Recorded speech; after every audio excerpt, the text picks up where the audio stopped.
Welcome sir. Hi. അതായത് spreading Joy എന്ന ഇദ്ദേഹത്തിൻ്റെ ബുക്കിനെ ആസ്പദമാക്കിയിട്ടൊരു കോൺവെർസേഷനാണ് ഇന്ന്. അതിനു മുമ്പ് ഞാനൊരു കാര്യം പറയട്ടെ സർ. 160ഓളം ഔട്ട്ലെറ്റുകൾ, 11 രാജ്യങ്ങൾ, Joyalukkas, and $3 billion revenue, that is around 25,000 crores. ഇതെല്ലാം തന്നെയുള്ള ഇദ്ദേഹം ഈ കഴിഞ്ഞ കൊല്ലം അല്ലെങ്കിൽ ഈ പുസ്തകത്തിലെ അവസാനത്തെ ഒരു വാചകങ്ങളാണിത്. ഈ പുസ്തകം തുടങ്ങുന്നത് തന്നെ ഇദ്ദേഹത്തിൻ്റെ വീട്ടിലെ ആൾക്കാർ പറയുന്നൊരു കാര്യമാണ്. ജോയ്ക്ക് ഒരു ബിസിനസ് സെൻസും ഇല്ല. അതിൽ നിന്ന് ഇത്രയ്ക്ക് എത്തുമ്പോൾ sir, what you think looking back?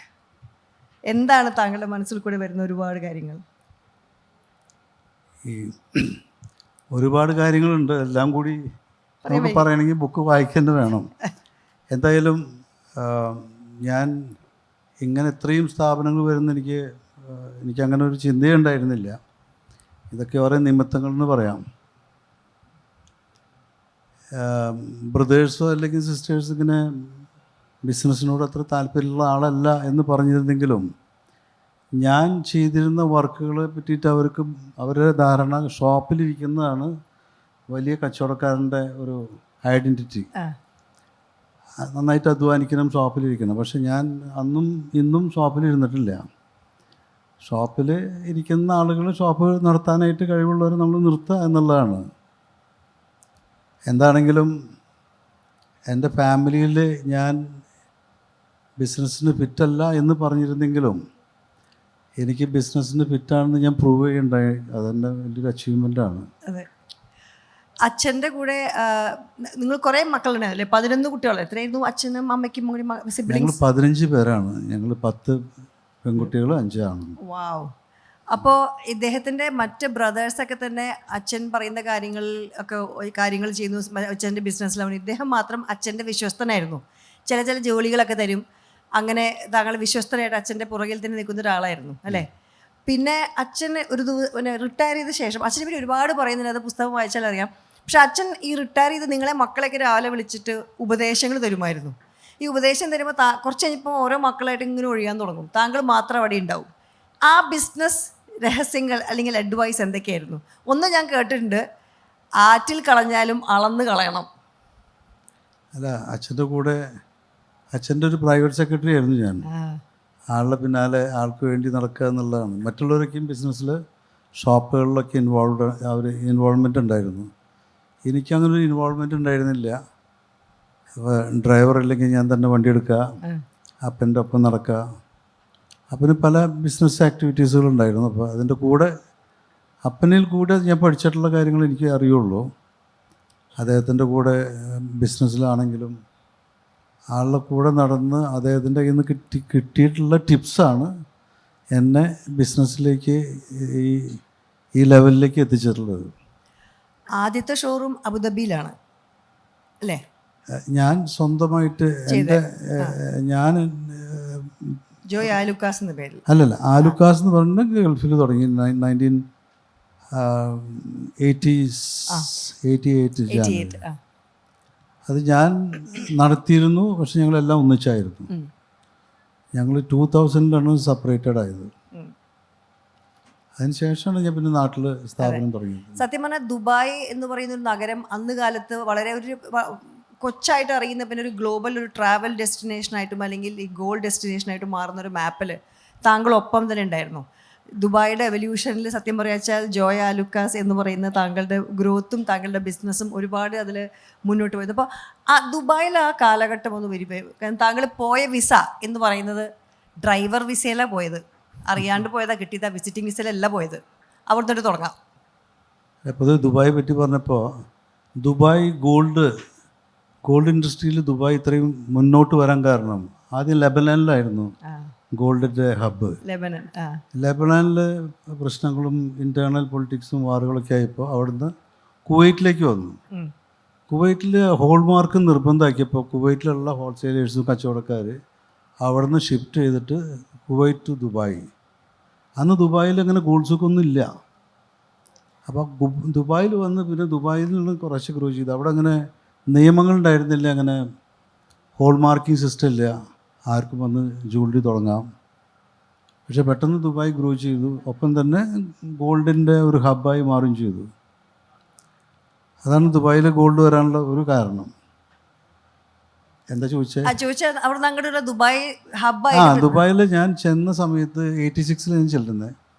അന്ന് ദുബായ് ഉണ്ടെങ്കിലും അത്ര ഒരു ഗ്രോ ചെയ്തിരുന്നില്ല. കുവൈറ്റ് വാർ കഴിഞ്ഞിട്ടാണ് അതിൻ്റെ ഒരു ഗ്രോത്ത് ശരിക്കും തുടങ്ങുന്നത്.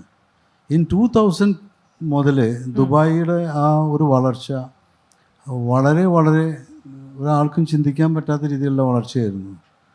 വളരെ കൃത്യമായിട്ടുള്ള ചിട്ടയോട് കൂടിയിട്ടുള്ള ഒരു സിസ്റ്റംസും പ്ലാനിങ്ങും. മൊത്തം ദുബായ്ക്ക് ഒരു മാസ്റ്റർ പ്ലാൻ തന്നെയുണ്ട്. അത് ലീഡർഷിപ്പ് ഓൾസോ അല്ലേ? പിന്നെ അതിന് മാസ്റ്റർ പ്ലാനിന് വേണ്ടിയിട്ട് ഏത് നല്ല കൺസൾട്ടൻ്റെ അടുത്തും ഗവൺമെൻറ് പോകും. ഇപ്പോൾ റോഡിൻ്റെ ആണെങ്കിലും ഏതാണ് ലോകത്തെ ഏറ്റവും നല്ലതെന്ന് വെച്ചാൽ അവരെ കൊണ്ട് തന്നെ അത് ചെയ്യിക്കുള്ളൂ. അതുകൊണ്ട് ദുബായ് ഒരു നീറ്റ് ആൻഡ് ക്ലീൻ ആൻഡ് വളരെ ഫാസ്റ്റായിട്ട് പോകുന്ന ഒരു നഗരങ്ങളിൽ ഒന്നാണ്. അപ്പം നമുക്ക് ദുബായിൽ നിന്ന് പലതും പഠിക്കാൻ പറ്റിയിട്ടുണ്ട്. ദുബായിയുടെ ഗ്രോത്ത് അവിടെ ഒപ്പം നിന്ന് പലതും കാണാനും അതിൻ്റെ കൂടെ വളരാനും സാധിച്ചിട്ടുണ്ട്. ഞാൻ ദുബായിലല്ല വേറെ വല്ല സ്ഥലത്താണെങ്കിൽ ഇതുപോലെ ആവാൻ പറ്റിയിരുന്നില്ല എന്ന് തോന്നുന്നത്. ഈ ഷോപ്പുകളിൽ ഇരുന്നിരുന്നില്ല എന്ന് പറഞ്ഞു. പക്ഷെ താങ്കളുടെ മനസ്സിങ്ങനെ എപ്പോഴും റെസ്റ്റ്ലെസ് ആണെന്നാണ് ഞാൻ പുസ്തകത്തിൽ നിന്ന് വായിച്ചത്. കാരണം ഒരു സമയത്ത് എന്താ വെച്ചിട്ടുണ്ടെങ്കിൽ ഒരു സ്ഥലം തുടങ്ങി, ഒരു ഷോറൂം തുടങ്ങി, അടുത്തത് എന്താ അത് പുസ്തകത്തിൽ നിരന്തരം എഴുതിയിട്ടുണ്ടായിരുന്നു ആ ഇത് കാണുമ്പോൾ. പിന്നെ ഈ എന്താ പറയുക, സിവിൽ എഞ്ചിനീയറിങ്ങിലോ അല്ലെങ്കിൽ ഡിസൈനിലോ ആർക്കിടെക്റ്റിലോ താങ്കൾക്ക് യാതൊരു വിദ്യാഭ്യാസവും ഇല്ലെങ്കിലും താങ്കൾ വളരെ നിപുണനാണെന്ന് താങ്കളുടെ എല്ലാ ഷോറൂംസിൻ്റെയും അതെങ്ങനെ ഒരു ഇഷ്ടം വന്നത്? ഇത് എൻ്റെ ഫാദറിൻ്റെ നിന്നും പഠിച്ചതാണ്. ആൾക്ക് റിയൽ എസ്റ്റേറ്റും ഇങ്ങനെ ഒരു അന്ന് വീടുകൾ പണിത് വെക്കുന്ന ഒരു സംവിധാനം ഉണ്ടായിരുന്നു.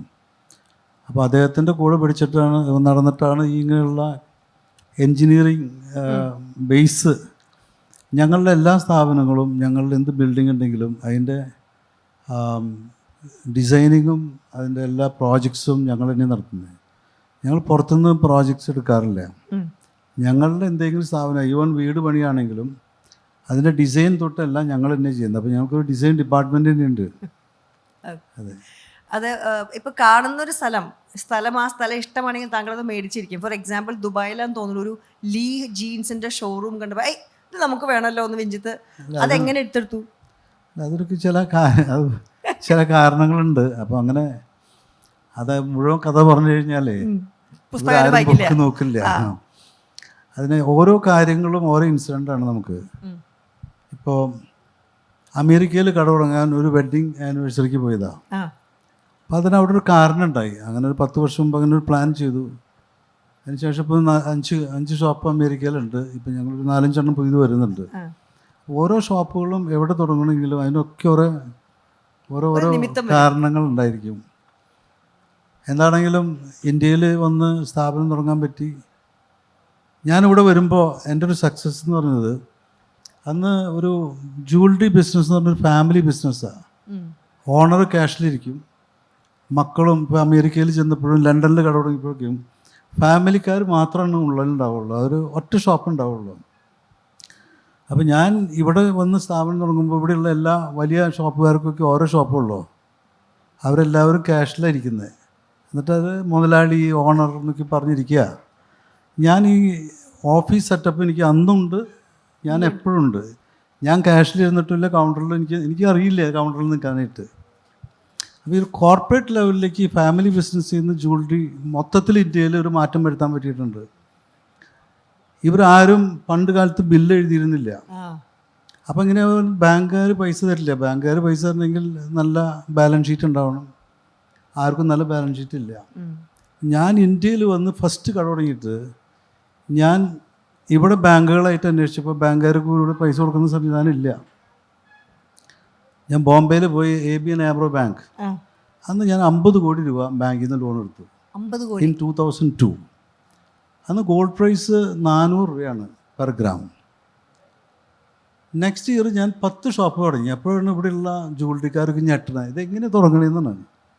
അപ്പോൾ ഇവർക്ക് ബാങ്കിൽ നിന്ന് കാശ് വാങ്ങാൻ അറിഞ്ഞുകൂടാ, അങ്ങനെ വാങ്ങാനുള്ള സംവിധാനമില്ല, അങ്ങനെ ഒരു ഓഫീസ് സെറ്റപ്പ് ഇല്ല, അങ്ങനെ അവർക്കൊരു ബില്ലെഴുത്തില്ല. അതാണ് അതിൻ്റെ ബാലൻസ് ഷീറ്റ് ഇല്ല. അപ്പോൾ നല്ലൊരു ബാലൻസ് ഷീറ്റ് ഉണ്ടെങ്കിൽ അതിന് പോകാൻ പറ്റുള്ളൂ. അന്ന് 400 രൂപ എന്ന് പറഞ്ഞാൽ 10 ഷോപ്പ് നല്ല സൈസിൽ തുടങ്ങാം. പിന്നെ എനിക്കൊരു ഗുണം കിട്ടിയത് 2003 കേരളത്തിൽ കട തുടങ്ങുമ്പോഴുള്ള കുറേ ഇവിടെ ചില അൺഹെൽത്തി കോമ്പറ്റീഷൻ ധാരാളമുണ്ട്. അങ്ങനെ കോയമ്പത്തൂർ ഷോപ്പ് തുടങ്ങി. അപ്പോൾ എനിക്ക് തോന്നി കോയമ്പത്തൂർ തുടങ്ങിയപ്പോൾ കേരളത്തിൽ നിന്ന് ഇവിടെ നല്ലതെന്ന്. അതിനുശേഷം ഞാൻ കേരളത്തിൽ കട തുടങ്ങിയിട്ടില്ല. ഇന്ന് എനിക്ക് 100-ന് മേളിൽ കട ഇന്ത്യയിലുണ്ടെങ്കിലും അതിൽ 91 ഷോപ്പും കേരളത്തിന് വെളിയിലാണ്. അപ്പം ഞാനന്ന് അവിടെയാണെങ്കിൽ ഇത്രയും അൺഹെൽത്തി കോമ്പറ്റീഷൻ ഇല്ല. അവിടെയാണെങ്കിൽ എല്ലാം ഒറ്റക്കടക്കാരാണ്. അപ്പോൾ ഒരു കോർപ്പറേറ്റ് കൾച്ചറും അവിടെ ആ ഭാഗത്ത് ആർക്കും ഇല്ല. അപ്പോൾ പെട്ടെന്ന് അവിടെ നമുക്ക് കൂടുതൽ ഗ്രോ ചെയ്യാനായിട്ട് സാധിച്ചു. ഇതൊക്കെയാണ് ഈ പുറത്ത് പോയിട്ട് ഈവൻ സിംഗപ്പൂർ, മലേഷ്യയിൽ ഞാൻ ഷോപ്പ് തുടങ്ങുമ്പോൾ കണ്ടത്, പല സ്ഥലങ്ങളിലും ഷോപ്പ് തുടങ്ങുമ്പോൾ അവിടേക്കും ഗ്രില്ലാണ് കടയുടെ മുമ്പിൽ. അത്രയും പ്രശ്നങ്ങളുള്ള സ്ഥലമാണ് അവിടെ. തെഫ്റ്റും പിടിച്ചുപറിക്കും ധാരാളമുണ്ട്. അപ്പം ഞാൻ അതിശയിച്ചു, ഇതൊക്കെ പഴയ കാലത്തുള്ള ആളുകളാണ് ഈ പിടിച്ചുപറിയുക, അവർക്ക് മരിച്ചു പോയി. അപ്പോൾ ഞാൻ അവിടെ ഒരു 10 വർഷം മുമ്പ് മലേഷ്യയിൽ കട തുടങ്ങുമ്പോൾ ഇവിടുത്തെ കട പോലെ തന്നെ ഓപ്പണായിട്ട് തുടങ്ങി. അന്ന് ഉദ്ഘാടനത്തിൻ്റെ അന്ന് മറ്റ് ജൂവലറിക്കാർക്ക് വന്ന് ഇവിടെ എന്തെങ്കിലും നടക്കും എന്നുള്ള പോലെ വന്നിരുന്നു. പക്ഷെ ഇന്ന് 10 വർഷത്തിനകത്ത് അവിടെയുള്ള എല്ലാ ഷോപ്പുകളും മുമ്പിൽ നിന്നുള്ള ഗ്രില്ലെല്ലാം മാറ്റി ഓപ്പണാക്കി കഴിഞ്ഞു. അപ്പോൾ പല സ്ഥലത്തും ലണ്ടനിൽ പോകുമ്പോൾ 3 ഡോറ് കഴിഞ്ഞിട്ട് വേണം കടയിലേക്ക് കിടക്കാൻ. അതൊക്കെ മാറി ഇപ്പോൾ സിംഗിൾ ഡോറ് നേരെ അകത്തേക്ക് പോകാം. അപ്പോൾ പഴയ കാലത്തുള്ള ഒരു ഫാമിലി ബിസിനസ്സുകാർ അത് മാത്രമേ കണ്ടിട്ടുള്ളൂ, അവർ വേറെ ലോകം കണ്ടിട്ടില്ല. വേറൊരു കാര്യം കൂടി ഉണ്ട് താങ്കളുടെ കാര്യത്തിൽ, മാർക്കറ്റിംഗ്.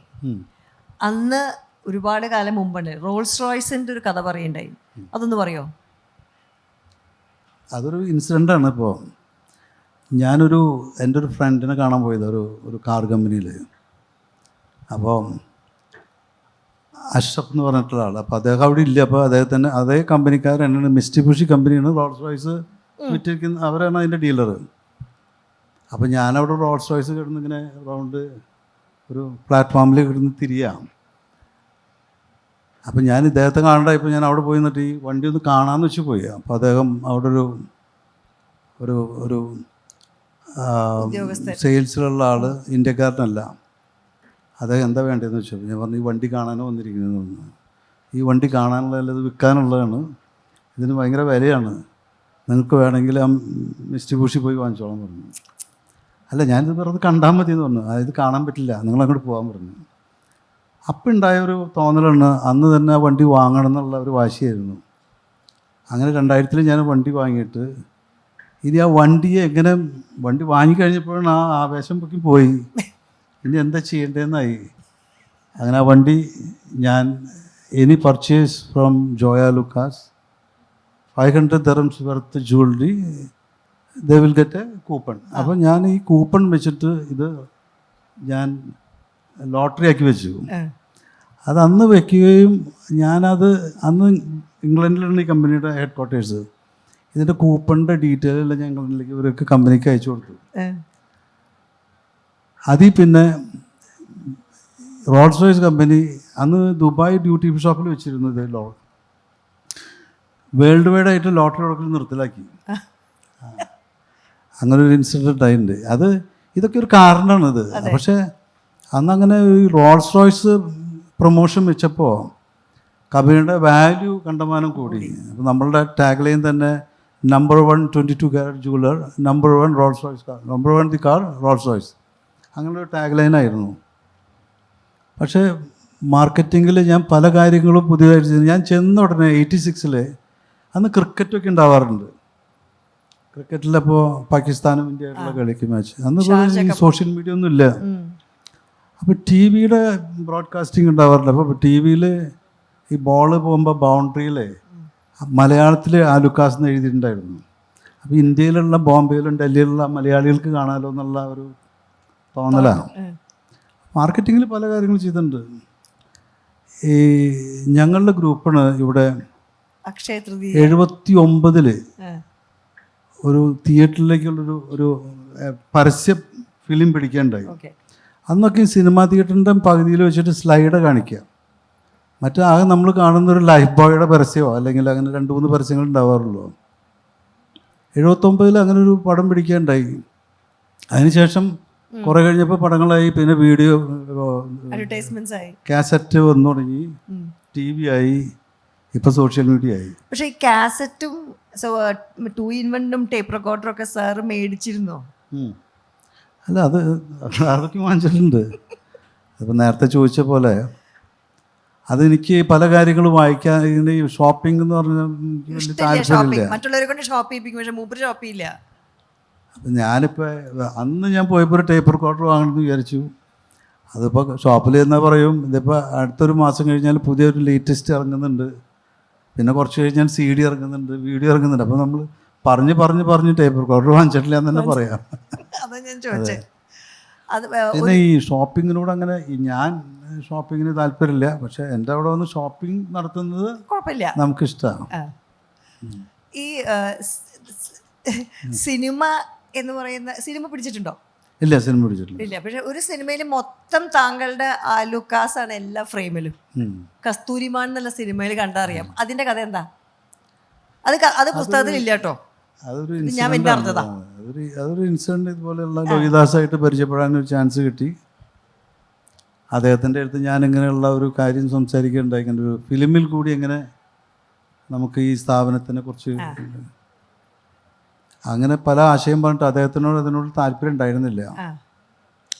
പക്ഷേ ഒരാഴ്ച കഴിഞ്ഞപ്പോൾ അയാൾ എന്നെ വിളിക്കുകയും ഞാൻ ചില കാര്യങ്ങൾ ടിപ്സ് കൊടുത്ത്, ഒരു ജ്വല്ലറിയിൽ നിന്ന് വന്ന് സ്വർണം വാങ്ങുന്ന ഒരു രീതിയാണ് അന്ന് പരസ്യം ഒക്കെ ആയിരുന്നത്. അപ്പോൾ ആലുക്ക ഫാമിലി, അതെ, അപ്പോൾ അദ്ദേഹം പേരും അങ്ങനെ ഓർമ്മയുണ്ട് എനിക്ക്. പക്ഷെ അന്ന് ആ ഒരു 2-3 ദിവസം അയാളായിട്ട് സംസാരിച്ചതിന് ശേഷം അദ്ദേഹത്തിൻ്റെ മനസ്സിലുള്ള ഒരു സിനിമയെ പറ്റിയിട്ട് ആൾക്കൊരു കഥ വന്നു. പിന്നെ അതിനെ പറ്റി സംസാരിച്ചു. 2-3 ആഴ്ച ഞങ്ങൾ അതിന് വേണ്ടി, അദ്ദേഹം തന്നെ സ്ക്രിപ്റ്റ് എഴുതിയതും തിരക്കഥ എഴുതിയല്ല അദ്ദേഹം തന്നെയാണ്. പക്ഷെ പടം നന്നായിരുന്നു. ഒരു ഫാമിലി, ഒരു ബിസിനസ്, ഒരു ജ്വല്ലറി ബിസിനസ്സിൽ എന്തുമാത്രം ഒരു ഫാമിലിയും ഒരു ജ്വല്ലറിയും ഒന്നിച്ച് കാണിക്കുക എന്നുള്ളത് ആ ഫിലിം കണ്ടാലേ അറിയുള്ളൂ. സിനിമയുടെ ടോപ്പിക്ക് നിൽക്കുന്നതുകൊണ്ട് ഞാൻ ചോദിച്ചോട്ടെ, രണ്ട് ബന്ധമുണ്ട് സിനിമയായിട്ട്. ഞാൻ ബുക്കിൽ കണ്ടു, താങ്കൾ കാശ്മീർ പോയതും പിന്നെ താങ്കൾ കോടമ്പാക്കത്തേക്ക് പോയതും. അതൊക്കെ ചെറുപ്പത്തിൽ ഫ്രണ്ട്സായിട്ട് പോയുള്ളതാണ്. ഞാൻ കാശ്മീരിൽ പോകുമ്പോൾ, കാശ്മീരിനെ പറ്റി അന്ന് ബോബി സിനിമ ഇറങ്ങിയ സമയമാണ്. അപ്പോൾ ബോംബെയിലുള്ള ആ ഗുഡ്ബർഗിലാണ് മറ്റേ അവരെ പാട്ട് കേട്ടപ്പോൾ അപ്പോൾ അത് ഞങ്ങളിങ്ങനെ കുറച്ച് 2-3 പേരിങ്ങനെ സംസാരിച്ച് പറഞ്ഞു, ഈ ഷൂട്ട് ചെയ്ത സ്ഥലം ഒന്ന് കാണാൻ പോകാമെന്ന് പറഞ്ഞു. അന്ന് അങ്ങനെ ഒരു ആവേശത്തിൻ്റെ മുകളിൽ പോയി, കാശ്മീരിൽ പോയി. ഞങ്ങൾ ആ വീട് കണ്ടു. ഒന്നുമില്ല, ഇതൊരു കാരണം കിട്ടി പോകാനായിട്ട്. ഇന്നൊക്കെ ആലോചിക്കുമ്പോൾ നമുക്ക്, അന്ന് പോകുമ്പോൾ നമുക്ക് ഇത്രയും തണുപ്പുണ്ടെന്ന് അറിയില്ല. ഞങ്ങൾ ഡിസംബറിലാണ് പോകുന്നത്. ഡ്രസ്സ് തന്നെ നമുക്ക് ആകെ 2 ഡ്രസ്സുള്ളൂ. അതെ, അവിടെ ആരും പറഞ്ഞു തരാനും ഇല്ല. അന്ന് മൊബൈലും ഇല്ല, അന്ന് ക്യാമറ വരെ ഇല്ല കയ്യിൽ. പക്ഷെ അതൊരു 35 ഡേയ്സിൻ്റെ ആണെന്ന് തോന്നുന്നു. അതൊക്കെ ഇതൊക്കെ കാരണം. എനിക്ക് ഏറ്റവും വിറ്റു എന്നറിയോ, ഇത് വായിച്ചപ്പോൾ 3 ആഴ്ച ബുദ്ധം ഇവിടെ ഇല്ല വീട്ടിൽ. തിരിച്ചു വന്നപ്പോൾ താങ്കൾ ഇല്ല എന്നുള്ളത് വീട്ടിൽ ആർക്കും മനസ്സിലായിട്ടില്ല. അതാണ് എനിക്ക് ഏറ്റവും വലിയ ഞെട്ടല്. വീട്ടിൽ നിറയെ ആളല്ലേ. നമ്മുടെ വീട്ടിൽ നമ്മുടെ മകൻ 5 മിനിറ്റ് ട്യൂഷൻ ക്ലാസ് ലേറ്റായ ടെൻഷനായി, പോലീസിനെ വിളിക്കലായി. ഇവിടെ 3 ആഴ്ച കഴിഞ്ഞിട്ട് സാറിനെ മൈൻഡ് ഇല്ലാതെ ഞാൻ അത്ഭുതമായി. അല്ല, ഞാൻ വീട്ടിൽ കയറി ചെല്ലുമ്പോൾ അമ്മ എന്നോട് ചോദിക്കണ്ട, എന്താ ഷോപ്പിൽ പോകാത്തതെന്ന്. ഞാനിപ്പോൾ 2-3 ആഴ്ചയല്ല, 4 ആഴ്ച. അപ്പോൾ നാട്ടിൽ എൻ്റെ അപ്പൻ്റെയും അമ്മയുടെയും കുറച്ച് ആളുകൾ വീട്ടിലുണ്ട്. വീട്ടിൽ നിറച്ചൊരു പൂരത്തിൻ്റെ ആളാണ്. ഒരു ചാപ്റ്റർ മൊത്തം തന്നെ ബുക്കിൽ ഡിവൈഡിങ്, നിങ്ങളുടെ ഹൗസ് ഡിവൈഡഡ് എന്നാണ് ചാപ്റ്റർ 7. അത് താങ്കളുടെ ബ്രദേഴ്സിൻ്റെ കൂടെയുള്ള നിങ്ങളുടെ ഫാമിലി ബിസിനസ് മാറി ഒറ്റയ്ക്കായി പോകുന്ന ഒരു ചാപ്റ്റർ ഒരുപാട് സാർ എഴുതിയിട്ടുണ്ട്.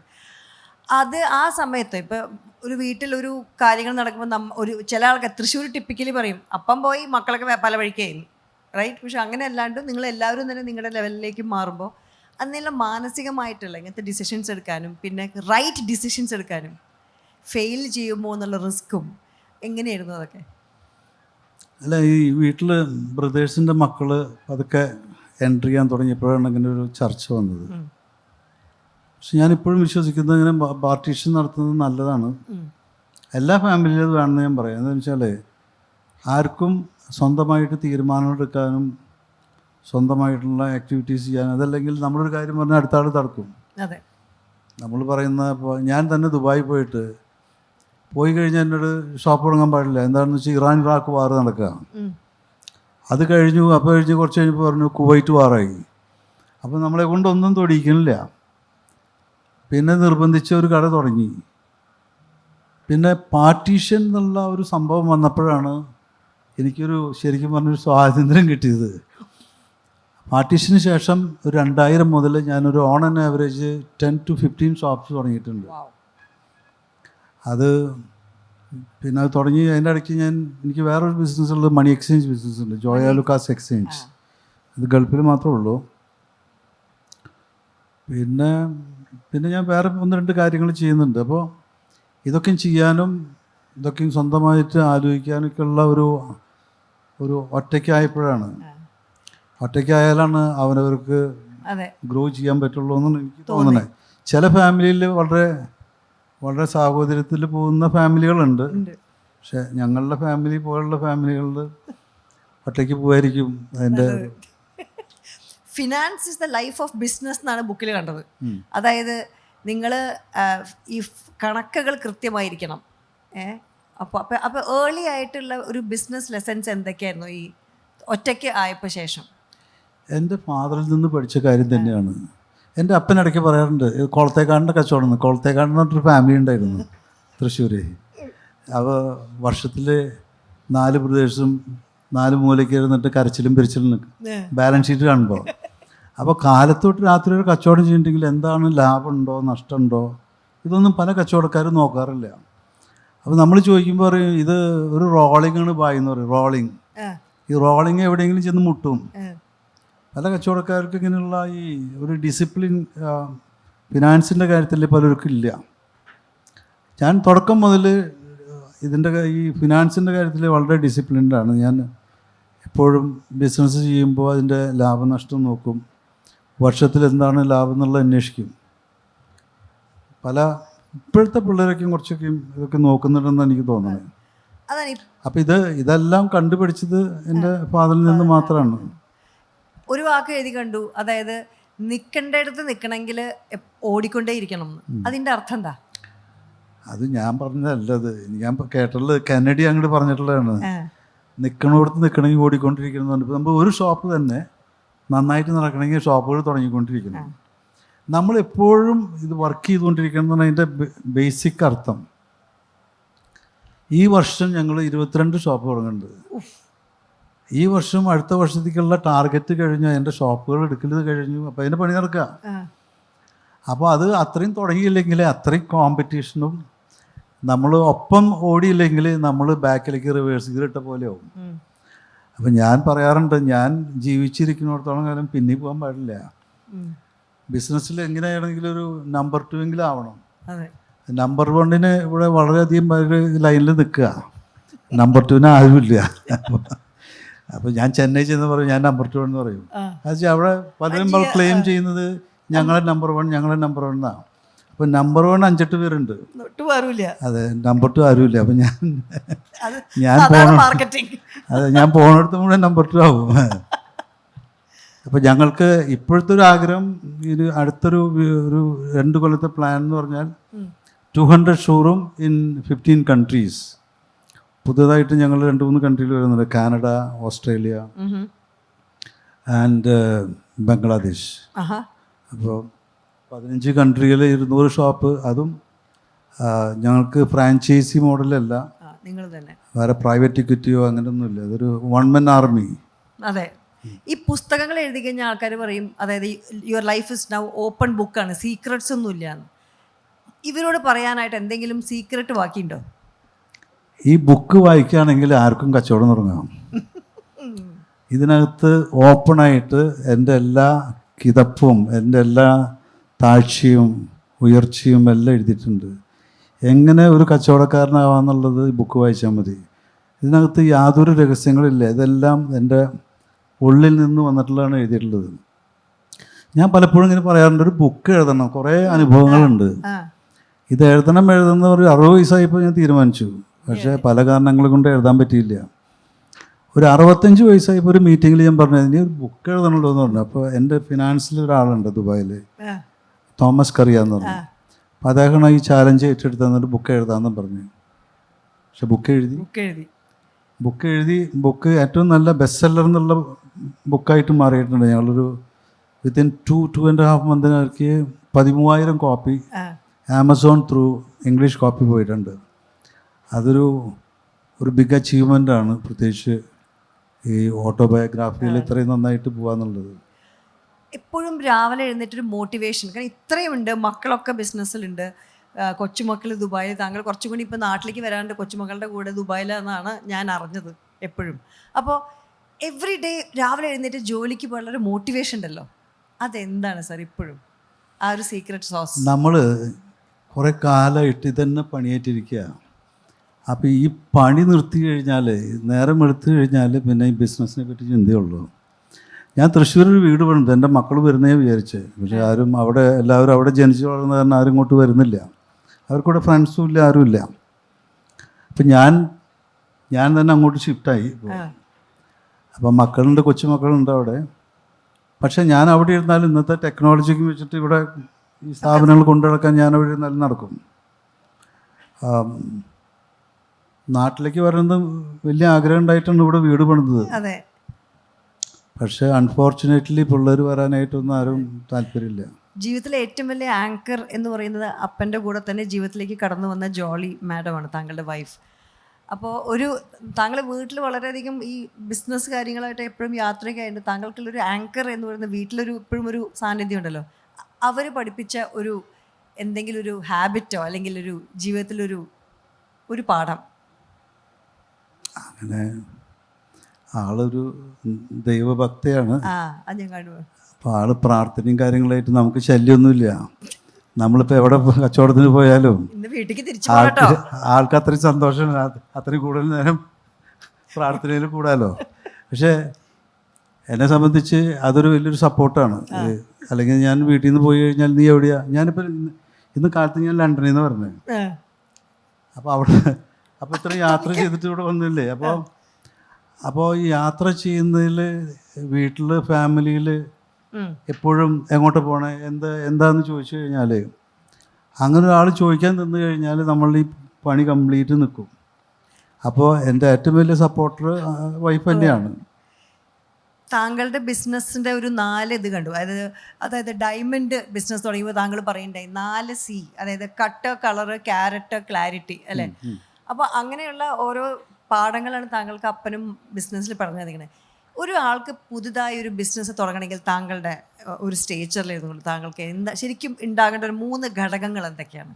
ഒരു യങ് ഓൺട്രപ്രണർ പറഞ്ഞ പോലെ തന്നെ കട്ട്, ക്ലാരിറ്റി, ഇത് പുതുതായിട്ട് കച്ചവടത്തിന് വരുന്ന ആൾക്ക്, ഇന്നത്തെ കുട്ടികൾക്ക് നന്നായിട്ട് പുതിയ സ്ഥാപനങ്ങൾക്ക്, ഇപ്പോൾ പുതിയ ജ്വല്ലറി ആണെങ്കിലും പുതിയ എല്ലാ IT മേഖലയിലാണെങ്കിലും ഓൺലൈൻ ബിസിനസ്സിലാണെങ്കിലും പുതിയ കുട്ടികളൊക്കെ രംഗത്ത് വരുന്നുണ്ട്. ഈ ചെയ്യുന്ന പ്രവൃത്തിയോടുള്ള താല്പര്യവും അതിന് വേണ്ടിയിട്ട് ഹാർഡ് വർക്ക് ചെയ്ത് കഴിഞ്ഞാൽ 100% അതിനൊരു റിസൾട്ട് ഉണ്ടാവും. ഞാൻ ഒരു കഥ പറയാം. ഞാൻ പാർട്ടീഷൻ കഴിഞ്ഞപ്പോൾ എനിക്കൊരു ഗൾഫ് ന്യൂസിൻ്റെ ഒരു ആൾ വന്നിട്ട് എന്നെ ഒരു ഇൻ്റർവ്യൂ നടത്തി. അപ്പോൾ ഞാൻ ചോദിച്ചത്, നിനക്ക് എന്താണ് നിങ്ങളുടെ വാട്ട് ഈസ് യുവർ നെക്സ്റ്റ് ഒരു വല്ല ഡ്രീമുണ്ടോ എന്നൊക്കെ പറഞ്ഞു. ഞാൻ പറഞ്ഞു, ആ നേരത്ത് എന്തോ തോന്നി. ഞാൻ പറഞ്ഞു, എനിക്കൊരു golden ഡ്രീമുണ്ട്. Within 2010, 10 countries and 100 shore and $1 billion turnover. ഇതായിരുന്നു എൻ്റെ മനസ്സിലുള്ള പ്ലാൻ ഞാൻ പറഞ്ഞു. പിറ്റേ ദിവസം അത് പത്രത്തിൽ പ്രിൻ്റ് ചെയ്ത് വരികയും ചെയ്തു. പക്ഷെ അന്ന് മുതൽ എനിക്ക് 100 ഷോപ്പ് 10 കൺട്രി എന്നുള്ളൊരു അത് മാത്രമേ ചിന്തയുണ്ടായിരുന്നുള്ളൂ. ആ പത്രത്തിൽ അന്ന് വന്നതുകൊണ്ട് അദ്ദേഹം എന്നെ ഇൻ്റർവ്യൂ ചെയ്തുകൊണ്ട് മാത്രമാണ് ഞാൻ ഇത്രയും കട തുടങ്ങാൻ പറ്റിയത്. ഞാൻ ഫോഴ്സ്ഫുള്ളി ഞാനത് 2008 ആയപ്പോഴേക്കും ഞാൻ 100 ഷോപ്പെത്തി. ആൻഡ് അന്ന് $1 billion ടേൺ ഓവർ ചെയ്തു. അത് അന്നത്തെ ആ ഒരു സ്വപ്നമാണത്. നേരം വെളുത്താൽ ഇനി ഏത് രാജ്യത്തെ പോകണ്ടേ, രാജ്യം മുട്ടിക്കാൻ വേണ്ടിയിട്ട് പിന്നെ ഓട്ടായി. അതിപ്പോൾ ഗൾഫിൽ എല്ലാവിടെയും തുടങ്ങി, ഇന്ത്യയിൽ തുടങ്ങി, സിംഗപ്പൂർ തുടങ്ങി, മലേഷ്യ, ലണ്ടൻ, അതെ. അങ്ങനെ 10 കൺട്രി, പിന്നെ അമേരിക്കയിൽ തുടങ്ങിയപ്പോൾ 11 കൺട്രി ആയി. അങ്ങനെ ഇനി 10 കൺട്രി 100 ഷോറൂം. 100 എണ്ണം മുട്ടാതായപ്പോൾ ഞാൻ പല ഷോപ്പിംഗ് മാളിൽ ചില കിയോസ്ക് വരെ തുടങ്ങേണ്ടി വന്നു. അന്ന് എനിക്ക് എണ്ണം മുട്ടിക്കുക എന്നുള്ളതാണ്. പക്ഷേ പിന്നീട് മനസ്സിലായത് ഈ കിയോസ്ക് അല്ല അതിൻ്റെ കാര്യം. എണ്ണത്തിൽ വലിയ കാര്യമൊന്നുമില്ല, വണ്ണത്തിലാണ് കാര്യം. അപ്പോൾ ടേൺ ഓവറാണ് നമ്മൾ നോക്കുക. നിങ്ങൾക്ക് 100 കടയുണ്ടോ 1 കടയുണ്ടോ എന്നുള്ളതല്ല, എന്താണ് what is your bottom line. അപ്പോൾ ആ തിരിച്ചറിവ് വന്നപ്പോൾ പിന്നെ എണ്ണത്തിനെ കുറച്ച് ചെറിയ കടകളൊക്കെ നിർത്തി വലുത് മാത്രമാക്കി. കോമ്പറ്റീഷൻ എങ്ങനെയാണ് നോക്കിക്കാണേ സാർ? ഇവിടെ എല്ലാ ഗ്രൂപ്പുകളും ഉണ്ട്, എല്ലാവർക്കും മൾട്ടിപ്പിൾ ഷോറൂംസ് ഉണ്ട്. താങ്കൾ തന്നെ ഫാമിലിയിൽ 3-4 പേർക്ക് ഫാമിലി നെയിം വെച്ചിട്ടുള്ള ബിസിനസ് ഷോറൂംസ് ഉണ്ട്. അപ്പോൾ താങ്കളുടെ കണക്കിൽ ഈ ഹെൽത്തി കോമ്പറ്റീഷൻ എന്നൊക്കെ പറഞ്ഞാലും how do you handle this? ഈ കോമ്പറ്റീഷൻ വേണം. നല്ല കച്ചവടം ചെയ്യണമെങ്കിൽ, നല്ല കച്ചവടക്കാരനാവണമെങ്കിൽ നല്ല കോമ്പറ്റീറ്റർ ഉണ്ടാവണം. എന്നാലാണ് നമ്മളും ഗ്രോ ചെയ്യുള്ളൂ. ഉള്ള കസ്റ്റമേഴ്സിനും നല്ല പ്രോഡക്റ്റ് കിട്ടുള്ളൂ. കസ്റ്റമേഴ്സിന് നല്ല പ്രോഡക്റ്റ് കിട്ടുക, നല്ല പ്രൈസ് കിട്ടുക. ഈവൻ ചെറിയ കാര്യങ്ങൾ, പാക്കിംഗ് മെറ്റീരിയൽ മുതൽ അപ്ഗ്രേഡ് ചെയ്യണമെങ്കിൽ നല്ല കോമ്പറ്റീഷൻ വേണം. അത് ഹെൽത്തി കോമ്പറ്റീഷൻ ആയിരിക്കണം. പലപ്പോഴും ഇവിടെ കാണുന്നത് ഒരു അൺഹെൽത്തി കോമ്പറ്റീഷനാണ്. ഇപ്പോൾ ഈ ഇടയായിട്ട് വീടുകളിൽ നിന്ന് കസ്റ്റമേഴ്സിന് കൊണ്ടുപോകുന്നൊരു രീതി വരെ എത്തിയിട്ടുണ്ട്. അപ്പോൾ അത് കോമ്പറ്റീഷൻ്റെ ഏറ്റവും താഴ്ന്ന ലെവലിലേക്ക് പോയി കഴിഞ്ഞു. പക്ഷെ അത് ഇവിടെ മാത്രമേ ഉള്ളൂ കേട്ടോ, പുറത്ത് സ്ഥലങ്ങളിലൊന്നും ഇല്ല. സോ താങ്കൾ ഈ മറ്റുള്ള രാജ്യങ്ങളിലെ മറ്റേ ബിസിനസ് ചെയ്യുമ്പോൾ ഇവിടെ ചെയ്യുമ്പോഴും ഏറ്റവും ഈ ഒരു അന്തരം ഇതാണോ? ഈ അൺഹെൽത്തി ആയിട്ടുള്ള പുറത്ത് പോയി കച്ചവടം ചെയ്യാൻ സുഖമാണ്. ഇപ്പോഴും ഒരു ഇന്ത്യൻ ജ്വല്ലറി എന്ന് പറയുന്നത് ഫാമിലി ബിസിനസ്സാണ്. ഇപ്പം അമേരിക്കയിലുള്ള കുറേ ഇന്ത്യൻ ജ്വല്ലറിക്കാരുണ്ട്. അവരൊക്കെയും പലരും ആഫ്രിക്കയിൽ നിന്ന് വന്നിട്ടുള്ള നോർത്ത് ഇന്ത്യൻസ്, അതല്ലെങ്കിൽ അവിടെ വന്ന് ജോലി ചെയ്തിട്ടുണ്ട്. അവർക്കൊരു ഫാമിലി ബിസിനസ്, അപ്പോൾ ഒരു ഓർഗനൈസ്ഡ് ബിസിനസ്സല്ല. അതുകൊണ്ട് നമുക്ക് കൂടുതൽ അവിടെ പോയിട്ട് ആ ഭാഗം വെട്ടിപ്പിടിക്കാം. നമുക്ക് അവിടെ കൂടുതൽ പെർഫോം ചെയ്യാൻ പറ്റും. അത് ഈവൻ നോർത്തിലാണെങ്കിലും ഞാൻ 2006 എൻ്റെ ഒരു ഗോൾഡൻ ഇയർ. 2006 ഞാനൊരു 10-12 വലിയ സിറ്റികളിൽ തുടങ്ങിയിട്ടുണ്ട്. 2006 ലണ്ടനിൽ തുടങ്ങി, 2005 അവസാനിക്കുക ബോംബെ, ഡൽഹി, ചെന്നൈയിലല്ല ഹൈദരാബാദ്,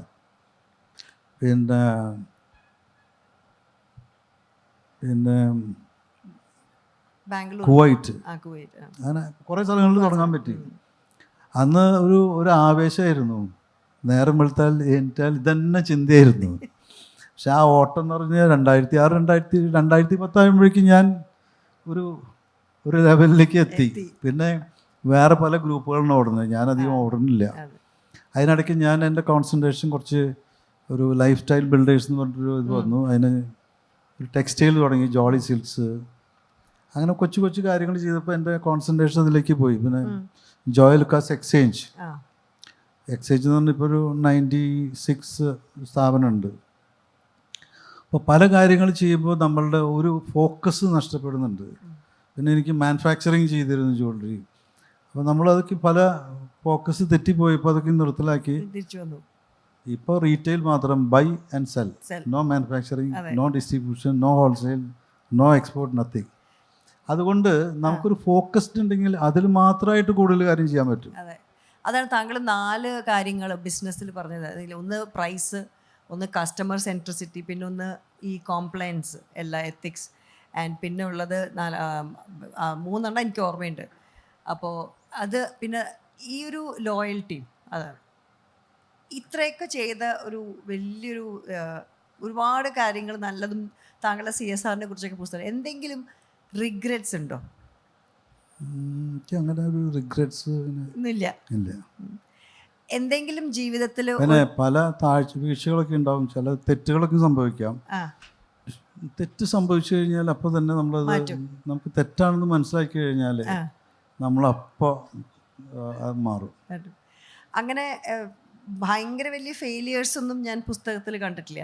പക്ഷേ ഫെയിലിയേഴ്സ് അല്ലാണ്ട് തന്നെ ചിലപ്പോൾ ഈ തെറ്റുകൾ എന്ന് പറയണ്ടല്ലോ, അത് മനസ്സിലാക്കാൻ എത്ര സമയം പിടിക്കും? ഇത്രയും ഞാൻ ചില കാര്യങ്ങൾ ചെയ്ത് തെറ്റാണെന്ന് കുറച്ച് കഴിഞ്ഞാൽ ഒരു 1-2 മാസം അല്ലെങ്കിൽ ഒരു വർഷം കഴിഞ്ഞാൽ മനസ്സിലാവും ഇത് തെറ്റാണെന്നുള്ളത്. അപ്പോൾ തെറ്റാണെന്ന് മനസ്സിലാക്കി കഴിഞ്ഞാൽ അപ്പോൾ സ്റ്റോപ്പ് ചെയ്യും.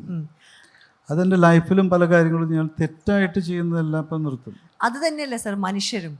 നമ്മൾ ഒരുപാട് ഒരാളെ വിശ്വസിക്കുന്നു, പെട്ടെന്നാണ് അദ്ദേഹത്തിൻ്റെ അല്ലെങ്കിൽ അവരുടെ ആ ഒരു കറക്റ്റ് അല്ല നമ്മുടെ ഉള്ള സമീപനം, ഇത് കബളിക്കപ്പെടുകയാണ്, അല്ലെങ്കിൽ ഒരു ചീറ്റിംഗ് ഞാൻ പറയുന്നില്ലേ, പക്ഷേ ബിസിനസ്. അപ്പോൾ അങ്ങനെയുള്ള ചിലവരെ പേരുകളൊക്കെ ഞാൻ ബുക്കിൽ കാണുന്നുണ്ട്. അപ്പോൾ പിന്നെയുള്ള റിലേഷൻഷിപ്സ് എങ്ങനെയായിരുന്നു, അങ്ങനെ എങ്ങനെയാണ് ഒരാളുടെ ഇൻറ്റൻഷൻ അതായിരുന്നു അറിഞ്ഞാൽ പിന്നെ താങ്കളുടെ ഞാനങ്ങനെ ഒരാളായിട്ട് ഇങ്ങനെ തല്ലിടാനോ വഴക്കിനൊന്നും പോകാറില്ല.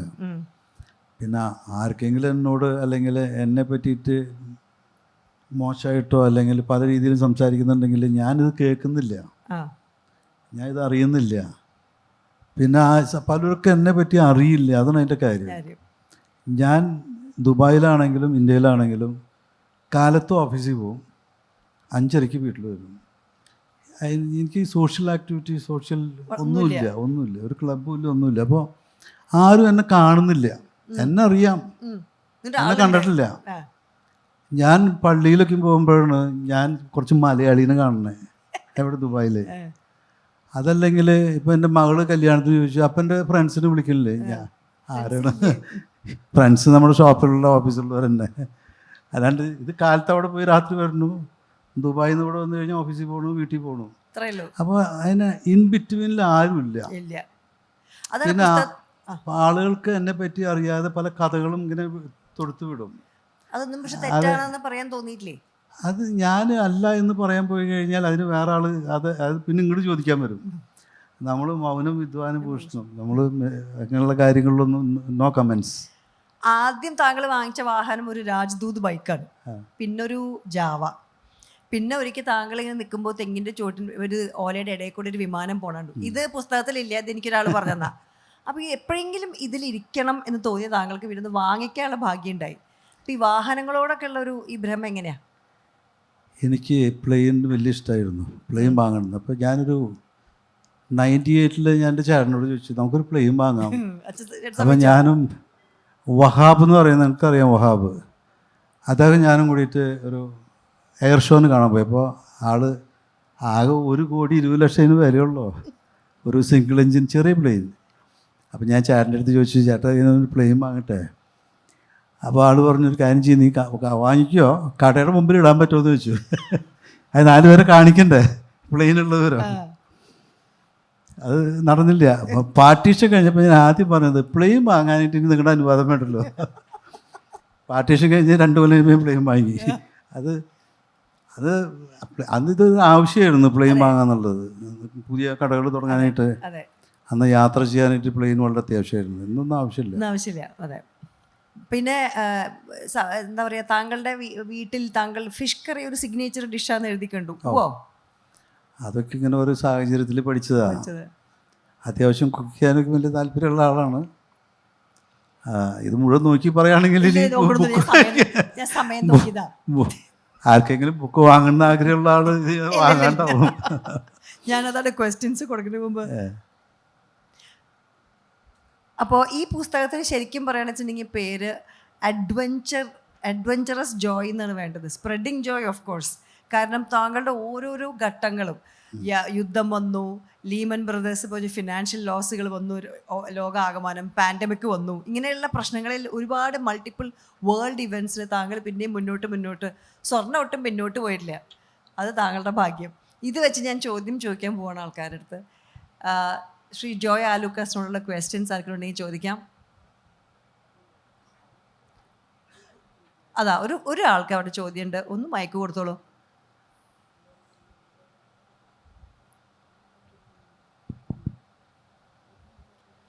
Good evening Joy sir. ഞാൻ ജോയ് സാറെ ആദ്യമായിട്ടാണ് കാണുന്നത്. സത്യം പറഞ്ഞാൽ ഇങ്ങനൊരു സെഷൻ ഇവിടെ നടക്കുന്ന അറിയില്ല. ഇതിലൂടെ പാസ് ചെയ്തപ്പം സാറിൻ്റെ സൗണ്ട് എനിക്കൊരു ബൈഹാർട്ട് പോലെയാണ്. അപ്പോൾ ഞാൻ കയറിയതാണ്.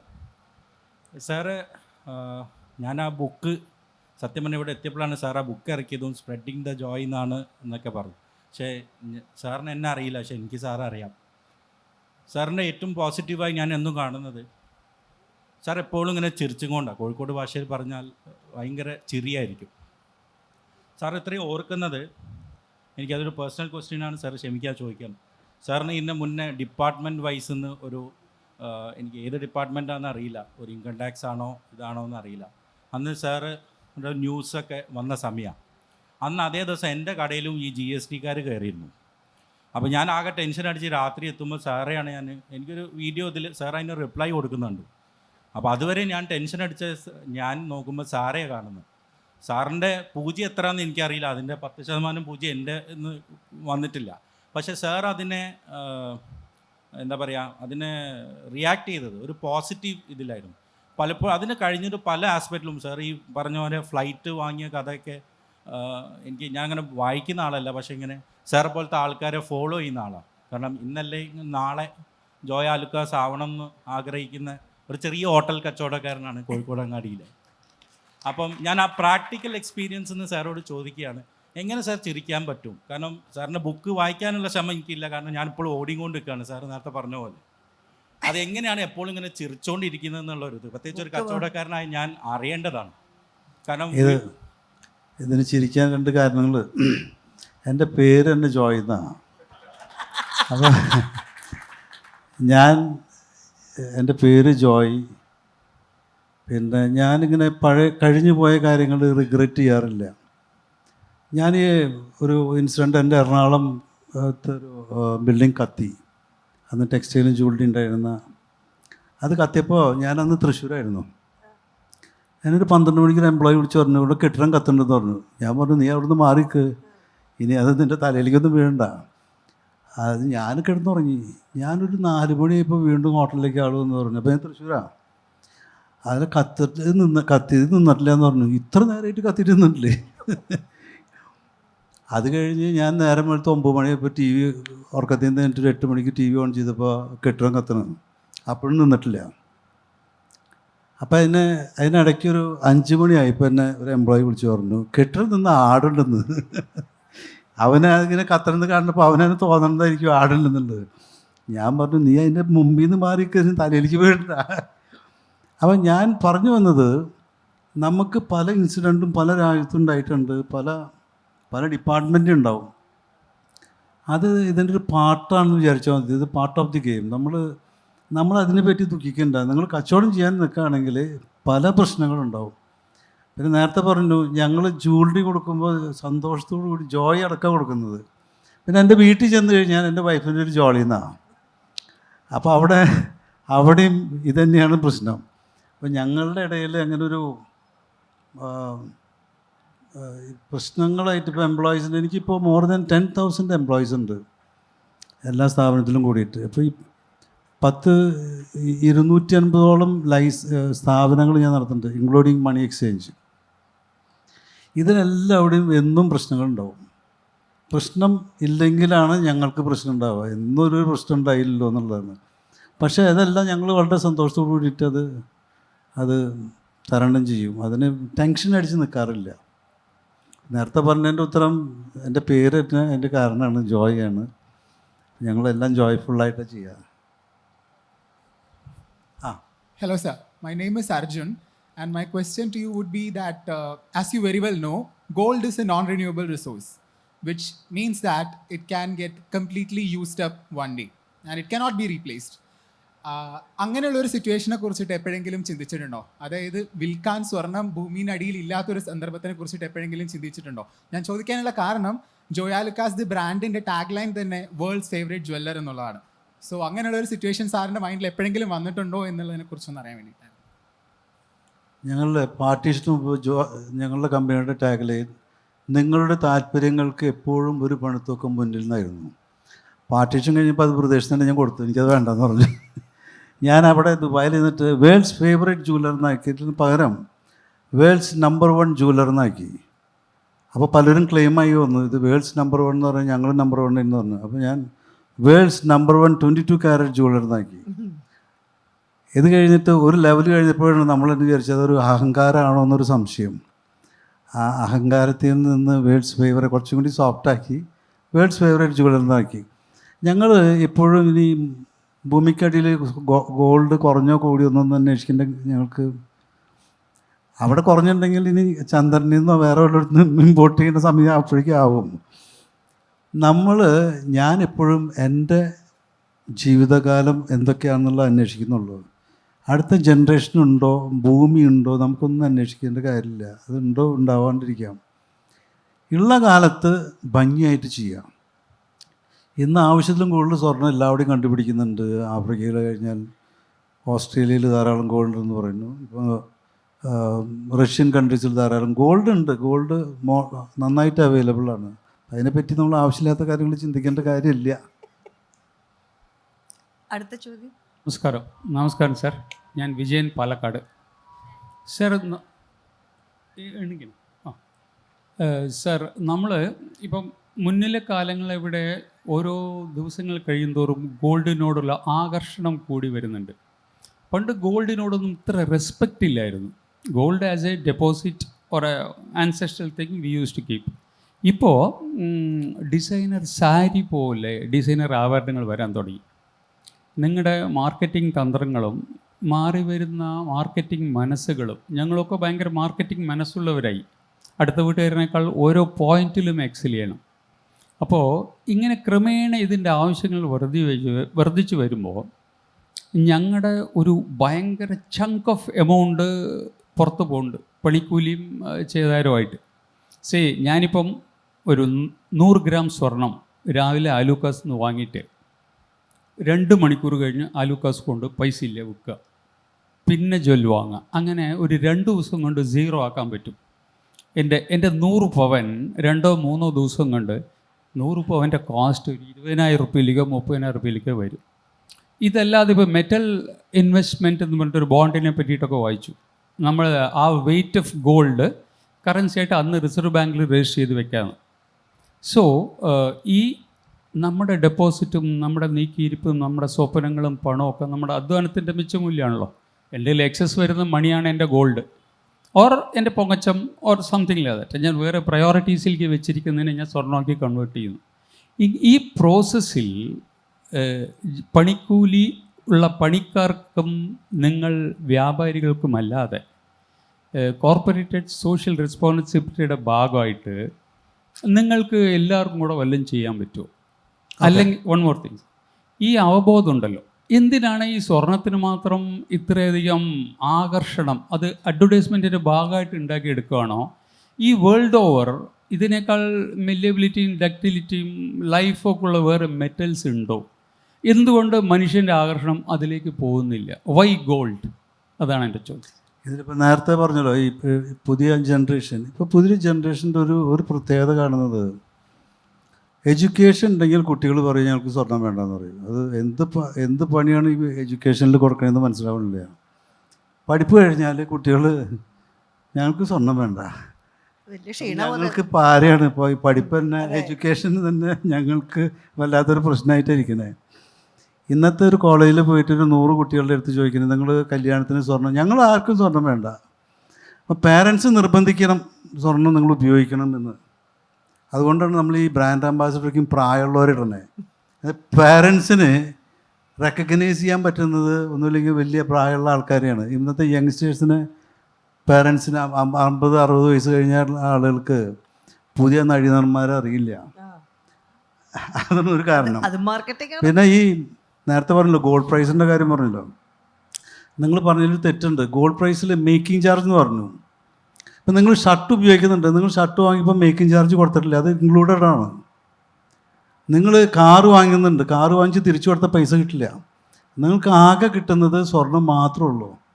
അതിൻ്റെ മേക്കിംഗ് ചാർജ് മാത്രം ലോസ് ആവുന്നുള്ളൂ. മേക്കിംഗ് ചാർജിൽ ഞങ്ങളുടെ റെൻറ്റ്, ഞങ്ങളുടെ എംപ്ലോയീസിൻ്റെ ശമ്പളം, ഈ പണിയുന്ന ആൾക്ക് പൈസ കൊടുക്കണം. ഇതിന് വരുന്ന എല്ലാം കൂടിയുള്ള കോസ്റ്റാണ്. കമ്പയർഡ് ടു എനി അതർ എന്ത് ഇതെടുത്താലും ഒരു ഷർട്ടിന് തുണിയുടെ വിലയുടെ 3 ഇരട്ടിയാണ് അവർ ഷർട്ടായി കഴിഞ്ഞ് കൊടുക്കുന്നത്. നിങ്ങൾ എന്ത് പ്രോഡക്റ്റ് എടുത്താലും, നിങ്ങൾ ഇപ്പോൾ ഭക്ഷണം ഉണ്ടാക്കാൻ പോയി കഴിഞ്ഞാൽ അരിക്കൊരു കാശ്, അതിന് ഉണ്ടാക്കാൻ ഒരു കാശെന്നൊന്നും പറയില്ല. അവർ മൊത്തം ചോറിനൊരു വിലയല്ല പറയുന്നത്, അല്ലെങ്കിൽ ഒരു ഫുഡിന് അതിന് മൊത്തമാണ് വില പറയുന്നത്. ഇവിടെ ഇന്ത്യയിൽ മാത്രം ഇന്ത്യൻ ജ്വല്ലറി മേക്കിംഗ് ചാർജ് എന്നുള്ള ഒരു ഓമന പേരിൽ പറഞ്ഞിരുന്നത്. ഇന്ത്യ വിട്ട് കഴിഞ്ഞാൽ ഏത് ജ്വല്ലറി എടുക്കാമെന്നാലും പീസ് റേറ്റാണ്, അതിനകത്ത് നോ മേക്കിംഗ് ചാർജ്. നിങ്ങൾക്ക് എന്താണ് വാങ്ങേണ്ടത് അതിനാണ് പ്രൈസ്. മേക്കിംഗ് ചാർജ് എന്നുള്ള ഒരു പേര് ഇന്ത്യയിൽ മാത്രമേ ഉള്ളൂ. അത് ഈ സ്വർണ്ണക്കടക്കാരും പണിക്കാരും നിലനിൽക്കണമെങ്കിൽ മേക്കിംഗ് ചാർജ് വേണം. ഇപ്പം നമ്മളിപ്പോൾ പുതിയതായിട്ടൊരു ഷോപ്പ് സൗദിയിൽ തുടങ്ങി. ഇവിടെ സാധാരണ ജൂവലറി ചെന്ന് കഴിഞ്ഞാൽ ബാർഗെയിൻ ചെയ്യും. എന്താ വില, ഇത്രയ്ക്ക് തരും അത്രയ്ക്ക് തരും. നമ്മൾ ബോർഡ് എഴുതി വെച്ചു ഫിക്സഡ് പ്രൈസ്. എന്നുവെച്ചാൽ സൗദികളാണ് അതിൽ സെയിൽസ്മാന്മാരും സെയിൽസ് ഗേൾസും. അവർ വാങ്ങാൻ വരുന്നത് ഇന്ത്യക്കാരാണ്. അവരുടെ അടുത്ത് ഇങ്ങനെ സംസാരിക്കാനധികം ഇവർ അറബിക്കിൽ സംസാരിക്കും. ഇവരൊക്കെ ആണെങ്കിൽ ചിലപ്പോൾ മലയാളം അല്ലെങ്കിൽ തമിഴോ ഹിന്ദിയോ അറിയുള്ളൂ. അപ്പോൾ നമ്മൾ വളരെ ഭംഗിയായിട്ട് എഴുതി വെച്ചു ബാർകോഡ് റേറ്റാണ്, ഫിക്സഡ് പ്രൈസ്. ആദ്യത്തെ 2-3 മാസമാണ് പ്രശ്നം ഉണ്ടായിരുന്നുള്ളൂ. ആളുകൾക്ക് മനസ്സിലായി അവിടെ ഫിക്സഡ് പ്രൈസാണെന്നുള്ളത്. ഒരു ബാർഗെയിനിങ്ങും ഇല്ല. ഇപ്പോൾ ഞങ്ങൾ മറ്റ് കടകളും അത് അങ്ങനെ ആക്കിക്കൊണ്ടിരിക്കുകയാണ്, ഫിക്സഡ് പ്രൈസ്. അപ്പോൾ നിങ്ങളൊരു ടാഗ് എടുത്തു കഴിഞ്ഞാൽ അതിൻ്റെ അകത്ത് മേക്കിംഗ് ചാർജ് ഉണ്ട്, അതിൻ്റെ ക്വാളിറ്റി ഉണ്ട്, പ്യൂരിറ്റി ഉണ്ട്, എവിടെ പണിതേന്നുണ്ട്. നിങ്ങൾ വിറ്റാൽ എന്ത് കാശ് കിട്ടും, നിങ്ങൾക്ക് ആകെ ലോസ് വരുന്നത്. ഇപ്പോൾ ഡയമണ്ട് ജ്വല്ലറി വാങ്ങിച്ചു കഴിഞ്ഞാൽ അതിനകത്ത് ലോസ് വരുന്നതിൻ്റെ മേക്കിംഗ് ചാർജ് മാത്രമേ ഉള്ളൂ. ഡയമണ്ടിന് ഫുൾ എമൗണ്ട് കിട്ടും. അത് നമ്മളവിടെ നിന്ന് വേണമെന്നില്ല, എവിടെ നിന്ന് വാങ്ങിയാലും സർട്ടിഫിക്കറ്റ് ഉണ്ടെങ്കിൽ. പണ്ട് കാലത്ത് പോലെ ഈ 916 മുമ്പ് 22 ക്യാരറ്റ് എന്ന് പറഞ്ഞാൽ 18 ക്യാരറ്റ് ഉള്ളൂ അതിനകത്ത്. ഇന്ന് പ്യൂരിറ്റിയിലും ക്വാളിറ്റിയിലും എല്ലാവരും അപ്ഗ്രേഡ് ചെയ്തു. അപ്പോൾ ജ്വല്ലറി ധൈര്യമായിട്ട് വാങ്ങാം, നിങ്ങൾക്കൊന്നും ലോസ് ആവുന്നില്ല. ഈ പെൺകുട്ടികൾ ജ്വല്ലറി വാങ്ങുമ്പോഴുള്ളൊരു ഗുണം, അവർ സൗന്ദര്യം 3 ഇരട്ടിക്കും. അവർ എപ്പോൾ വേണമെങ്കിലും ഒരു ആപത്ത് ഘട്ടത്തിൽ എന്തെങ്കിലും ഒരു പൈസ വീട്ടിൽ കിട്ടണമെങ്കിൽ ഇത് മാത്രം ഒരു കയ്യിലൊരു താങ്ങായിട്ടുണ്ടാവുള്ളൂ. അപ്പം ഞാൻ പറയുകയാണെങ്കിൽ ആഭരണം വാങ്ങുക, സമ്പാദ്യശീലം വളർത്തുക. എന്ത് വാങ്ങിച്ചാലും എന്ത് കോസ്മെറ്റിക് എന്താണെങ്കിലും അത് കുറച്ച് കഴിഞ്ഞ് പോകും. പിന്നെ ഇത് ഞങ്ങളുടെ ഒരു ഉപജീവന മാർഗം കൂടിയാണ് കേട്ടോ. പിന്നെ ഞാൻ പറയുന്നത് സ്വർണം വാങ്ങിച്ചു കഴിഞ്ഞ് ചില ആൾക്കാർ 20 കൊല്ലത്തേറ്റ് വാങ്ങില്ല, എല്ലാ വർഷം മാറ്റണം എന്ന് പറയാം. ഈശ്വര. അപ്പോൾ ഇപ്പോഴാണെങ്കിൽ സോഷ്യൽ മീഡിയക്കുള്ളതല്ലേ, ഇന്നൊരു ആഭരണം ഇട്ട് കഴിഞ്ഞാൽ അത് ഫോട്ടോ എടുത്തു കഴിഞ്ഞാൽ ഇപ്പോൾ ഡ്രസ്സ് എല്ലാവരും വാങ്ങും. ഇപ്പോൾ ചെറിയ 1000 രൂപയ്ക്കും 500 രൂപയ്ക്കും കിട്ടുന്ന ഡ്രസ്സിൻ്റെ പല ഷോപ്പുകളും ഇപ്പോൾ വരുന്നുണ്ട്. 3 ദിവസം 4 ദിവസം ഉപയോഗിക്കാൻ പറ്റുള്ളൂ, അപ്പോൾ അതിൻ്റെ പണി കഴിയും. നിങ്ങൾ ഓർണമെൻ്റ് തന്നെ ലൈറ്റ് വെയ്റ്റ് വളരെ അഫോർഡബിൾ ആയിട്ടുള്ള ഓർണമെൻ്റ് കിട്ടാനുണ്ട്. ധൈര്യമായിട്ട് വാങ്ങുക. ഒരു 3 മാസമോ 6 മാസം അത് കേടാവാൻ നിർത്തണ്ട, മാറ്റുക, വേറെ വാങ്ങുക. അപ്പോൾ എന്താ ഗുണമെന്ന് വെച്ചാൽ നിങ്ങൾക്കും പുതിയ സാധനങ്ങൾ ഇങ്ങനെ ഉപയോഗിക്കാം. ഒപ്പം തന്നെ ഞങ്ങളെ സംബന്ധിച്ച് ഞങ്ങളും ഗ്രോ ചെയ്യും അറിയാതെ. ഒരു ചോദ്യം കൂടി. ഒരു ചോദ്യം ചോദിച്ചോട്ടെ. ഈ എന്താണ്, ഞാൻ റിസഷൻ്റെ ടൈമിൽ ഓരോരുത്തരുടെയിലും പൈസ ഇല്ല എന്ന് പറയുമ്പോൾ പറഞ്ഞിരുന്ന ഒരു സമയത്ത് ഒരു ദിവസം ഒരു ജ്വല്ലറി പോയപ്പോൾ ഇങ്ങനെ മനുഷ്യ 500-ൻ്റെ ബണ്ടിൽസ് കൊണ്ട് തള്ളുകയാണ്. അക്ഷയ തൃതീയ ഇപ്പോൾ എവിടുന്ന് ഈ 10 കൊല്ലമായുള്ള ഇത് കേൾക്കാൻ തുടങ്ങിയിട്ട് ഇത് എവിടുന്ന് കിട്ടി, ആരാണ് ഇതിൻ്റെ കൊണ്ടുവന്നത്? എല്ലാവരും കൂടി ചേർന്നാണോ? അക്ഷയ തൃതീയ ഉണ്ടാകുന്നത് 2003-ലാണ്. അതൊരു എന്താണ് പേര്, ശിവറാം. വേൾഡ് ഗോൾഡ് കൗൺസിലിൽ ശിവറാം എന്ന് പറഞ്ഞിട്ടൊരു എംപ്ലോയി ഉണ്ട്, അതിൻ്റെ ഒരു ചീഫായിരുന്നു. അദ്ദേഹം തമിഴ്നാട്ടിലൊരു ഷോപ്പിൽ പോയപ്പോൾ ഒരു ഭയങ്കര തിരക്ക് കണ്ടു. അപ്പോൾ ആ ഷോപ്പുകാരോട് ചോദിച്ചു എന്താണ് ഇത്ര തിരക്കെന്ന് ചോദിച്ചു. അപ്പോൾ അവൾ പറഞ്ഞു ഇന്ന് നല്ല ദിവസമാണ് സ്വർണ്ണം വാങ്ങാനായിട്ട്. 1-2 കടകളിൽ തിരക്കുണ്ടായിരുന്നുള്ളൂ. ഇതിനെ പറയാം അക്ഷയ തൃതീയ എന്ന് പറയും. അപ്പോൾ ആ അക്ഷയ തൃതീയയെ എൻ്റെ അടുത്ത് വന്ന് അദ്ദേഹം പറഞ്ഞു നിങ്ങൾക്ക് ഇത് പ്രൊമോട്ട് ചെയ്യാൻ പറ്റുമോ. അതിൻ്റെ പ്രൊമോഷൻ സ്റ്റാർട്ട് ചെയ്തു. അത് ടി വിയിൽ പരസ്യം കൊടുത്തു. പല രൂപത്തിൽ കൂടെ ഞാൻ പരസ്യം ചെയ്ത്. എനിക്കന്ന് 10-40 കടയുണ്ട്. മറ്റുള്ളവർക്കൊക്കെ ഓരോ കടയുള്ളത് കാരണം മാർക്കറ്റ് ചെയ്യാൻ പറ്റില്ല, ഗൾഫിലും ഇന്ത്യയിലേക്കും കൂടിയിട്ട്. പക്ഷേ വിത്തിൻ 2 കൊല്ലം കൊണ്ട് വേൾഡ് വൈഡായിട്ട് അക്ഷയ തൃതീയ അങ്ങനെ ഉണ്ടായി. അത് കൂടുതൽ അറിയണമെങ്കിൽ ഈ ബുക്ക് വായിച്ചാൽ അതിനകത്ത് ഉണ്ട് കേട്ടോ. അത് മാർക്കറ്റിംഗ്. ഒരു ചോദ്യം ചോദിച്ചോട്ടെ, താങ്കൾ ആദ്യമായിട്ട് സ്വർണം വാങ്ങിച്ചത് എപ്പോഴാ? ഞാൻ സ്വർണം വാങ്ങിച്ചത് ഷോപ്പിലേക്ക് വേണ്ടിയിട്ടാണ്. ഞാനിനി ഒരു മോതിരമൊക്കെ ഇട്ട് കഴിഞ്ഞാൽ അത് അത്രയും ജനങ്ങൾക്ക് കൊടുക്കാൻ പറ്റില്ലല്ലോ. അപ്പോൾ ഞാനതൊന്നും ഉപയോഗിക്കാറില്ല. ആരെങ്കിലും സാർ ഇത്രയും ആൾക്കാർക്ക് സ്വർണം വിറ്റിട്ട് സ്വർണം അലർജി ഉള്ള ഏതെങ്കിലും ഒരു സ്ത്രീനെ ജീവിതത്തിൽ കണ്ടിട്ടുണ്ടോ? ഒരാൾ കണ്ടിട്ടുണ്ട്. എനിക്ക് ഇട്ടാ ഭയങ്കര റാഷസ് വരുന്ന. അത് ഞാൻ കാലത്ത് ചോദിച്ചു എൻ്റെ അടുത്ത്, ഞാൻ ജ്വല്ലറി ഇട്ട് കഴിഞ്ഞാൽ എനിക്ക് അലർജിയാണ്. അത് ജോയ ലുക്കാസിൻ്റെ ഓർണമെൻ്റ് ഇട്ട് അപ്പോൾ അലർജി ഉണ്ടാവില്ല എന്ന് പറഞ്ഞു. അത് ടെസ്റ്റ് ചെയ്യാന്ന് പറഞ്ഞിട്ടുണ്ട്. Thank you sir. Thank you so much for your time. Question 5 മണി. ഒരു ചോദ്യം കൂടി എടുത്തോട്ടെ.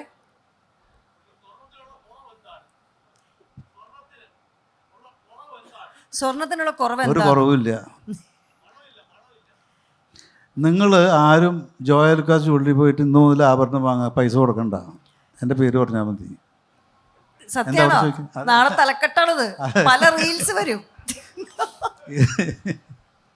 സാർ, സ്വർണം ഒരു ഹൈ വാല്യൂ പ്രൊഡക്റ്റ് ആണല്ലോ. അപ്പോൾ ഈ ബിസിനസ്സിൽ ട്രസ്റ്റ് വളരെ ഇമ്പോർട്ടൻ്റ് ആണ്. സാർ പറഞ്ഞു സാർ ഒരിക്കലും ഷോപ്പിൽ ഇരിക്കാറില്ല എന്ന് പറഞ്ഞു. അപ്പോൾ how do you select people? അതായത് ആൾക്കാരെ ഈ ബിസിനസ്സിൽ ഡെലിഗേഷൻ ആകുമ്പോഴത്തേക്ക്, അതായത് നമ്മൾ കടയിൽ ഇരിക്കുന്നില്ല, അപ്പം മറ്റുള്ളവരെ ട്രസ്റ്റ് ചെയ്യണം. ഇത് സിസ്റ്റമാണ് ഇത് വർക്ക് ചെയ്യുന്നത്. രണ്ടാമത് ഇതിനകത്ത് ബാർകോഡഡ് ആയിട്ടാണ്. പണ്ട് കാലത്തിന് ഈ കളവൊക്കെ ഉള്ളത്, ഇന്ന് കള്ളന്മാരൊന്നും ഇല്ല. ഓക്കെ. പണ്ട് കസ്റ്റമേഴ്സ് വന്ന ഒന്ന് ഞോണ്ടും. ഇപ്പോൾ ആരും, എല്ലാവരും വളരെ മെച്യൂർഡാണ്. എല്ലാവർക്കും അറിയാം ക്യാമറയുണ്ട്, മോശമാണ്. അപ്പോൾ ആരും ഒന്നിനും പോകില്ല. ഈവൻ എംപ്ലോയീസ് ആണെങ്കിലും ഒന്നും എടുക്കില്ല. പിന്നെ എംപ്ലോയീസ് പണ്ട് എടുത്തിരുന്നത് ശമ്പളം കൊടുത്തിരുന്നില്ല. അപ്പോൾ അവർ അതിനെ ഇപ്പോൾ എംപ്ലോയീസിനും മാന്യമായിട്ടുള്ള സാലറി ഉണ്ട്, സൗകര്യങ്ങളുണ്ട്, പിന്നെ ഇതിനൊരു സിസ്റ്റം ഉണ്ട്, പിന്നെ അവർക്ക് നല്ല ട്രെയിനിങ് ഉണ്ട്. അങ്ങനെ ആരും ഒന്നും ചെയ്യില്ല. രണ്ടാമത്തെ ക്വസ്റ്റ്യൻ, ഞാനിവിടെ വന്നപ്പോൾ $3 ബില്യൺ 160 ഷോപ്പ് എന്നൊക്കെ ആകെ ഒരു ജഗോപക പ്രതീക്ഷിച്ചാണ് വന്നത്. പക്ഷേ ഇവിടെ വന്നപ്പം സാധാരണ തൃശ്ശൂർ ഭാഷ പറയുന്ന വലിയ എന്താ പറയുന്നത് സാധാരണക്കാരനായ ഒരു മനുഷ്യനായിട്ടാണ് എനിക്ക് ഫീൽ ചെയ്യുക. How do you stay grounded? അതായത് ഇത്രയും വലിയൊരു ബിസിനസ് എംപയർ ആയിട്ടും വളരെ സാധാരണക്കാരനായ തൃശ്ശൂർ ഭാഷ പറഞ്ഞ് എങ്ങനെ സ്റ്റേ ചെയ്യും? ഞാൻ തൃശ്ശൂർക്കാരനല്ല, അപ്പോൾ തൃശ്ശൂർ ഭാഷയിൽ പറയാൻ പറ്റുള്ളൂ.